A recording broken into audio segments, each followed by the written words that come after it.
Hi guys, it's Toddy here from Recombu, and in front of me I have the Samsung Galaxy S9 Plus and the newly unveiled HTC u12 Plus.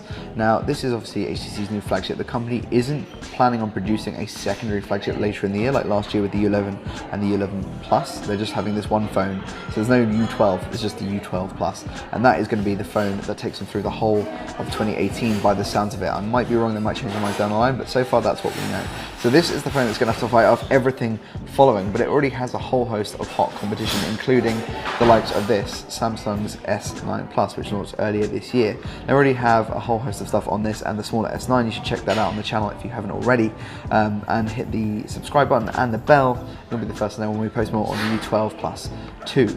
But there are a few obvious similarities and differences here that I want to take you through so you know exactly which one might give you the edge that you're looking for if you're in the market for a new flagship blower. Now let's start on the software experience and the front of these devices. So both phones feature, if I can just unlock them, both phones feature elongated displays. Obviously this is something that Samsung brought in with the S8 family last year and HTC embraced at the very start of 2018 with the u11 Plus. So on the u12 Plus here we have an 18:9 aspect ratio WQHD Plus, I guess, display you can call it. It's a super LCD 6-panel with a 2960x1440 resolution. It does support HDR in certain situations, for instance YouTube at launch, and they're planning on adding more app support down the line, so hopefully we can expect things like Netflix and HDR later on.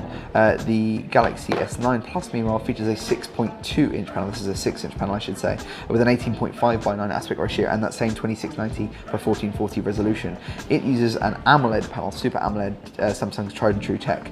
Right now the screen tech, the similarities in terms of the differences in quality are slimmer now arguably than they've ever been, but the Samsung definitely has a distinct amount more punch and brightness overall, I'd say. It actually wins out, which is surprising. I think LCDs in the past on IPS panels like the ones used by HTC have typically been very bright, so this is at full brightness right now and I can definitely see more coming out of the Samsung there.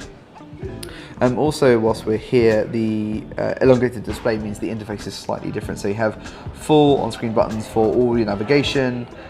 These are both running Android 8.0 Oreo out the gate, but the HTC has been confirmed Android P update will come very soon, and I'm sure Samsung is working on the same for the S9 Plus too. Samsung's actually got a haptic home button here, like with the S8 family, so you can press it and it vibrates and gives you haptic feedback. Samsung, excuse me, HTC has done something similar, but in their own distinct way. So the big kind of hook with interaction with the U family is the EdgeSense, squeezable EdgeSense. You can squeeze it and you can activate different features depending on what you've got set up. So I think, if I can find where the sensors are, they're down here. So if you squeeze it right now, by default, this one opens the camera. This is EdgeSense 2. This is the first phone with EdgeSense 2. So you can also do some things like, if I know where to do it, I never do. If you tap it, you can actually add in some extra functionality, things like Edge Launcher. You couldn't tap on previous versions of EdgeSense, they didn't have that level of sensitivity. But also the buttons on the side they look like hardware controls, so your power and your volume rocker here. But these are actually now solid state buttons, like on the iPhone's home button, for example. So they vibrate, they depress, they feel like they're depressed, but they're actually just vibrating with a haptic motor inside the phone. This is so HTC can guarantee even more reliable durability. This phone is IP68 certified, which is great to know, as is the Galaxy S9 Plus. This phone does have physical buttons that depress, so you've got the power button here, you've got your volume rocker on the left side, and you have the Bixby key, which is the company's virtual assistant. It is useful in certain situations, but most people I know don't really use it, and there's definitely some bugs and stuff going on here too, despite this being a full release version of the phone, which is quite strange. What HTC has done is you do have both the Google Assistant and Alexa in certain markets, and you can actually pair those to the EdgeSense gesture, so you can press and hold, or squeeze and hold I should say, or just squeeze to summon one and then the other. The phone will also support dual wake words, so you can actually say Alexa or OK Google and summon it that way too, which I don't think you can do. You can have the Google wake word with this, but there's no Alexa support, so you just have the option of Google or Bixby, and Bixby typically doesn't impress quite as much as I think Alexa does with its home automation integration and the like. The screens as well, you'll notice, unlike a lot of other phones coming out right now, there is no notch here. Samsung has continued its trend, so it's gone for rounded corners, which look really, really nice. I quite like having a continuous bezel. I'm not too fond of a notch. I don't mind it, but I think if it means that it's a more seamless look, I think that's actually for the better. There's a single 8 megapixel front-facing camera there. There's also an infrared emitter, which you can use for the face unlock. It easily uses iris recognition, or you can have the hybrid recognition, which I covered in my unboxing and first look of this phone, so you do have that option here.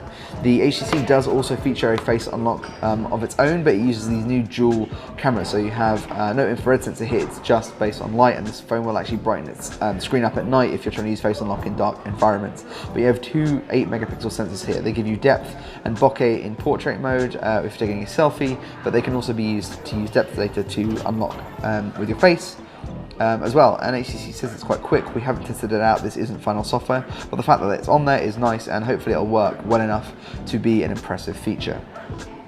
Now if we jump around the back, we have dual cameras on both. HTC introduced dual cameras to its flagship phones with the Note 8, which arrived at the end of last year, 2017. This is the first time an S device has had a dual camera. So the S9 doesn't, but the S9 Plus does. You have dual 12 megapixel sensors, the main sensor of which has a mechanical aperture, so you can jump from, I think it's f1.5 to f2.4. Great for low light performance, really, really wide aperture there. You also get optical image stabilization. There's also the fingerprint sensor, which is now centrally justified under that camera module, which is really good. You can of course take depth data too, and you can use that for live focus, which gives you background blur. Check out our camera review for that and samples of those. You have a single LED flash, and then you have a heart rate sensor there for Samsung Health if you want to measure your heart rate. This phone can also shoot 960 FPS burst super slow motion, which is really impressive stuff. And that is a feature that is not available on the U12 Plus. Instead, what you get is you get a 12 megapixel Ultra Pixel 6, I believe it is, sensor with 1.4 micron pixels, so good low light performance. I think it's an f1.75 aperture.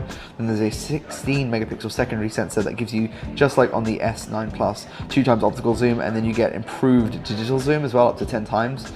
They again have got a centrally positioned fingerprint sensor, which they've moved around to the back. If you look at the standard U11 where it's beneath the display, it's now on the back here as well, like it was on the U11 Plus, and that makes a lot of sense. You have a dual LED flash, and then you again have a laser autofocus array, which improves autofocus in low light. This phone does use PDAF and dual pixel PDAF like you get on the U11, the U11 Plus, and the Google Pixel 2 family, for example.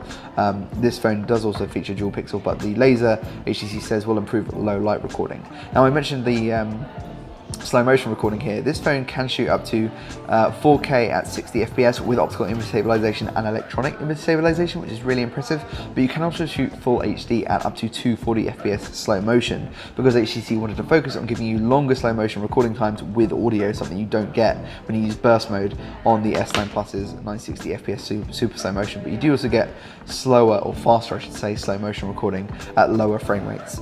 If you do want to get some kind of longer slow motion time, it's just not as impressive, I guess you could say, but it does include audio there too, so it's a slightly different experience depending on what you're looking for here. I can't remember if I've said both phones are IP68 certified, the big difference being that the S9 Plus does feature a headphone jack, whereas the U12 Plus does not. HTC has kind of ditched the headphone jack on most of its flagship phones, or all of its flagship phones since the U11, I think it was maybe one of the first, or the 10 Evo actually, ditched the headphone jack. So you get USB-C headphones in box, which feature active noise cancellation. They are the company ViewSonic headphones that own in-ear buds. They give you audio tuning, so you can actually tailor the audio experience to your hearing and your ears, which is good.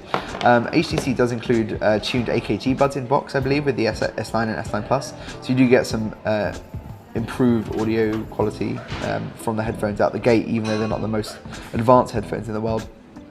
But having that 3.5mm jack is really appreciated, and all the more impressive considering this phone retains the IP68 water resistance that you also get on the U12 Plus.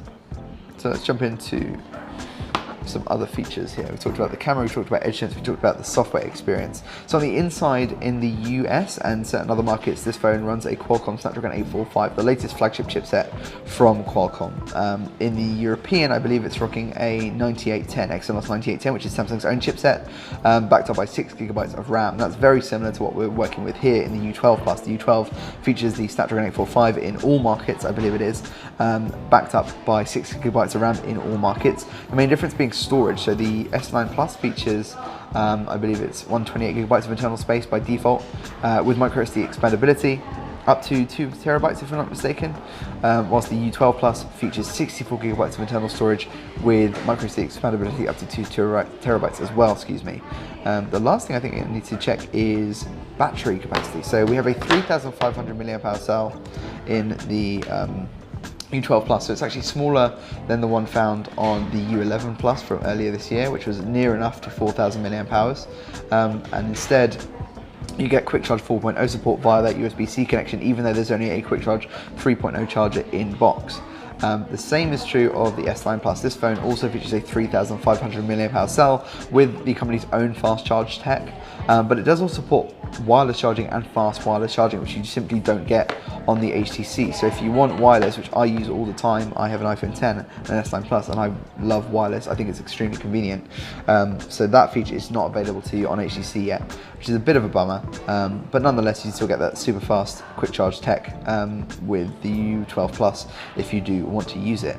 Now that's everything I can think of out the gate. The S9 Plus, excuse me, is already available to buy right now. You can pick it up for, I think it's around £870 SIM-free if you buy it from most retailers, but you might be able to find it cheaper elsewhere. It has obviously been out for longer, but the performance should be very, very similar and very competitive with the new U12 Plus, which will launch in the UK at £699 when it does eventually hit market, which is pretty solid price point. It undercuts the phones like the S9 Plus without losing out on any major functionality, and the camera promises to be really, really impressive. So we're looking forward to testing this out in full. If you have any questions in the meantime, just drop us a line down below in the comments. Don't forget to subscribe again, hit that bell for notifications, and thanks for watching.